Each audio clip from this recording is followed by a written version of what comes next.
So not that long ago, just a couple years ago, Demi Lovato says, look, I have they, them pronouns. You shall refer to me by they, them pronouns because that's who I am. I don't know whether I'm a woman. I don't know how I feel. It's different depending on the day, thus the new pronouns. Well, she has since given that up because she says it's too exhausting. It's too difficult to explain it to everyone because everybody else has too much to do in the day and they don't have time to indulge in your ridiculousness. Trust us, Demi Lovato. Your pronouns are just as exhausting for us as they are for you. It's a stunning lack of self-awareness, right?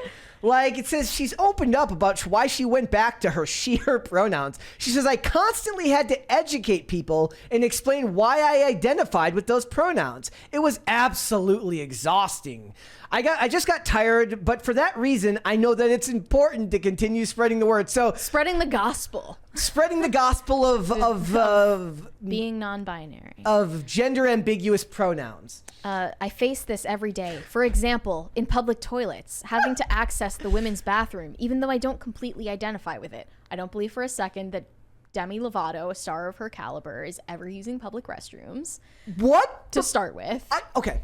Finish the next she said part. It also happens when filling out forms such as government documents or any other where you have to specify your gender. You only have two options, male and female. And I feel like none of that makes sense to me. I see myself conditioned to choose a woman because there are no more. I think this has to change. Hopefully with time, there will be more options. I've got a problem with this. Okay, I'm going to tell you why. There's nothing in the world worse than going to the DMV. The DMV is already a shit show no matter what time you go, no matter where you go. Maybe it's a little bit better when you're not in a city, fine. But everyone knows the DMV sucks. Imagine having to go to more really, really poorly run government buildings, government functions, and there's even more ambiguity to the forms you have to fill out. It will be a hellscape beyond what it already is. When the government asks you whether you're a dude or a chick, they're not asking you how you feel. They're asking you what the frick is on your driver's license and maybe possibly what your sex organs are because it might be relevant if you get hit by a car and they need to do some type of medical procedure. They don't care how you feel. They don't care if you're a fluid person. Nobody gives a shit. And the binary just doesn't make sense to you. Like imagine like you're in an ambulance, right? And they're like, what is your gender? Like, you're bleeding from your chest. And you're like, on Mondays I sometimes feel like a girl, but on Wednesdays, no. This came up at a Matt Walsh Q&A event. Actually, someone in the crowd I think came up and they said they were like an EMT or something, and he asked them like point blank, like, okay, like, would you perform, would you suggest that someone born male get a hysterectomy? And it's like, yeah, the government and doctors are not asking how you feel. They don't care how you feel. They can pretend they care. They do not care. And this is all Demi Lovato. This is the stars like Demi Lovato's fault for making this cool in the culture. Okay, I draw a parallel here with the Ellen Page thing, which you guys were talking about while I was away, which was just absolutely insane. Like, she's hearing voices in her head. She's hitting herself. Harley Pasternak was her personal trainer at the time that she decided to transition. Lots of fishy stuff about that. But this is someone who I presumed before I even found out the facts got assaulted or preyed upon in Hollywood as a young actress.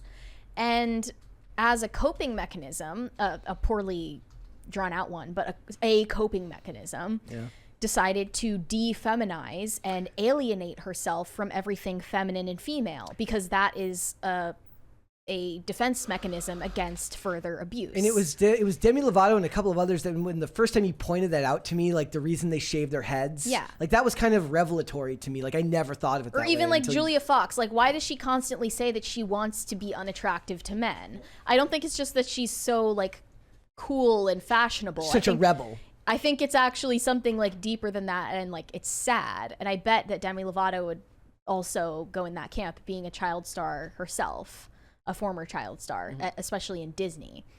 And now she's just looking for any innocuous reason to claim victimhood when she probably was victimized in very like real, valid ways while she was growing up in the entertainment industry, but for whatever reason has a muzzle on her that she can't talk about that. Yeah. So she's like going after yogurt shops and government documents. But they're also so victimizing her. They're also so heavily indoctrinated that they don't see the problems with their own ideology. Like the neurosis has gone so far that this is what she thinks is victimizing her and oppressing her. Yeah. The government doesn't care what your gender is. And this notion that it's that important, that it's coming down to how you fill out your government docs, it highlights the narcissism of the culture that we've grown into. That is it's a top-down thing, right? The celebrities, the people that are up here on the social scale are the ones perpetrating it first, and then it leaks down into the culture, and now everyday people look at themselves with such awe that they think that other people care that much. They don't care that much. Have you ever seen the things where they talk about, think about if you're ever worried about like all the embarrassing things you've ever said or done, right? Like just think about this. Try to think of the embarrassing things that other people that you know have said or done. Like nothing comes to mind. Yeah. Well, there are a few things, but it takes time to think of it, right? You'd have to be reminded of that person. Sure. Like you're not going to just like, I don't randomly think about embarrassing things my friends have said or done. I think about random embarrassing things that I've said or done. One of the weirdest things about doing this podcast is like on a regular basis, I'm like, well, now there's a strong record of all the stupid things I've ever said. Maybe I don't want that. But for these celebrities, it's pure narcissism and it's bleeding down into the culture and it's creating an entire army of narcissists who think that your gender identity or your identity proper is the most important thing about you. Realistically, this is my opinion, I'm not saying this is fact, your immutable characteristics and your gender identity should be the least interesting thing about who you are as a person. Your personality should be what people care about. Who you are as an individual, your choices, your beliefs, how you see the world, that's what's interesting. Not how you categorize yourself. Yeah, how you retroactively categorize yourself, yeah, that's not interesting. But I would say that who you are as an individual is the most influenced by what sex you are. Like the way that you interface with the world is the most like. But they're trying to pretend as if whether you're a man or a woman. But they are trying to portray that as something that's not so cut and dry, not so black and white. That men in Hollywood or entertainment who identify as non-binary reap more rewards for it than the women who do? Because I'm starting to notice that pattern. Specifically, I'm thinking about Ezra Miller and Sam Smith versus like a Bella Ramsey or a Demi Lovato. When you identify as non-binary as a female, then and when they're like gender non-conforming award shows where all the men are nominated, it seems like it all benefits men. Yeah. At the end of the day, patriarchy just reasserting itself all over again. It's patriarchy in a dress. People are even more loyal to abiding by like male non-binary pronouns than females non-binary pronouns. Yeah. When they're celebrities. Yeah. Isn't that weird? Maybe it's because like, and this isn't to be rude, but like male celebrities are just kind of like if you're an action star and you're a guy, right? Like you're just a guy, like you're just a male action star. Females, it feels because it's such an important part of the start of their career. Their femininity plays such a huge role in how they're perceived. Whereas the men, it seems to be more about the work.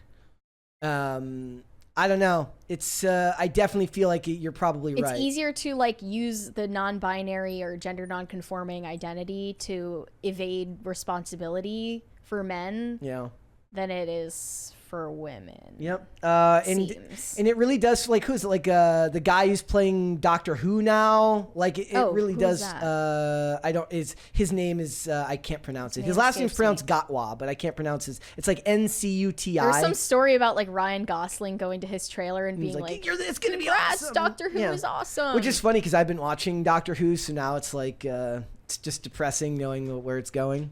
Yeah, you should probably drop off after 12 or... Oh, I don't plan on making it that far. Like I said, my strongest skill set in the world now is I can just stop watching something. I don't care how good it is. If I get Put that on your resume. one bad episode and I am just gone. Like one of your skills listed on your resume is like can stop watching a show at any point. Like it's like I actually don't like watching. Like when I find new shows that I like, I get frustrated because I'm like, now I'm going to be up late watching it. I don't want that. Like, I want to show, like, the best shows that I can find are ones that are very good enough that I can keep watching episodes, but not so good that I can't turn it off and go to bed. There's a very sweet spot in there. Terminator, the Sarah Connor Chronicles, and Veronica Mars were perfect for that. Very interesting, can keep watching right through, but if it's time to go to bed, it's time to go to bed. I can turn it off. So true. Okay. Look, I think you're right. I think that in a lot of ways, it's like a weird type of dog and pony show patriarchy in a dress and lipstick. Yeah. It really is. Pretty like much. It's just like they're like a bunch of men got together, like you said, like all the women when they get together at the National Women's Conference. No, it's the global all women on earth conference where we make collective decisions about our official party platform. Well, the men did the same thing, and they're like, look, we're losing all this power. We got Weinstein and Me Too. We got all these bad things happening, and somebody's like, dude, I got it. He's like, catch-all solution. We'll just change our pronouns. We're not men anymore. We're just chicks now.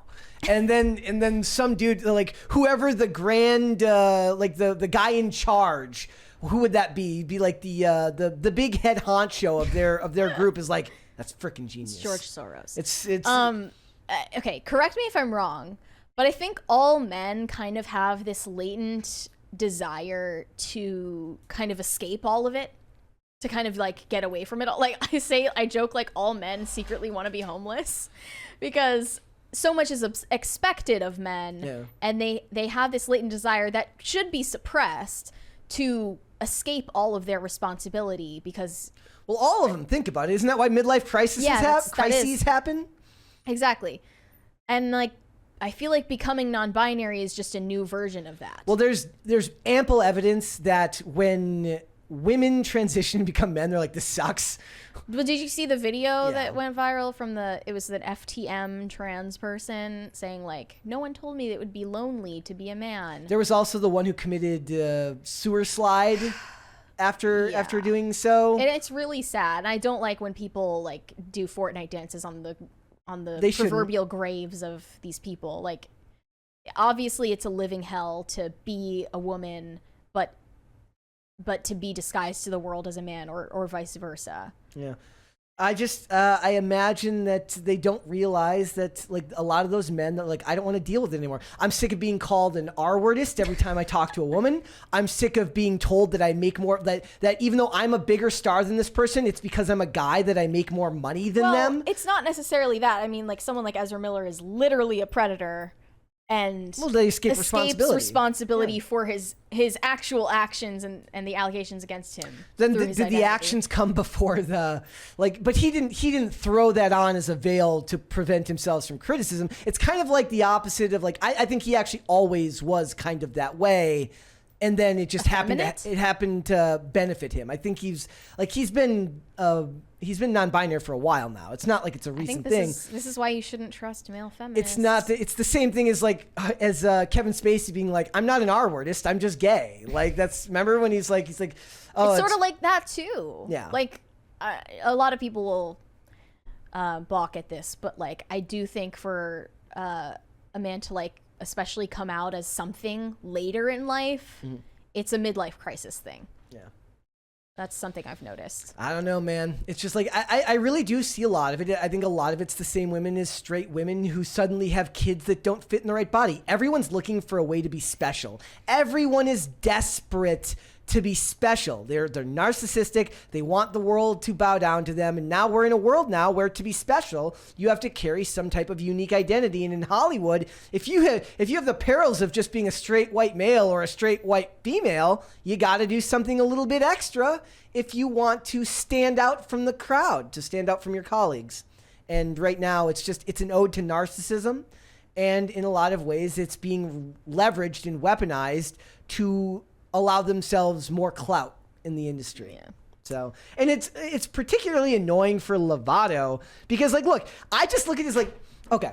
They're like, I feel bad for her. No. It's like, it's important. We got to do this. But then it's not so important that I just gave up. Gave up. She's definitely annoying, but I feel bad for her because, like, she's clearly mentally disturbed, and it's from growing up in this industry. I just love the idea that they're like, it's so important. We need to tear down the patriarchy. We need to tear down the gender binary. But oh my God, look at these government forms and these bathrooms. I quit. I'm not doing this anymore. No, Yeah. like you commit to the bit, lady. If you're gonna, you commit to the bit. Them. It's like I'm sorry. Like if you're gonna spout this nonsense as if it's the most important thing in the world, you should at least commit to the situation you have created for yourself. That's fair. Thanks for watching. Listen to full episodes of Pop Culture Crisis on Spotify. Keep up with us on social media and make sure you subscribe and ring that bell so you never miss the show. Bye, guys.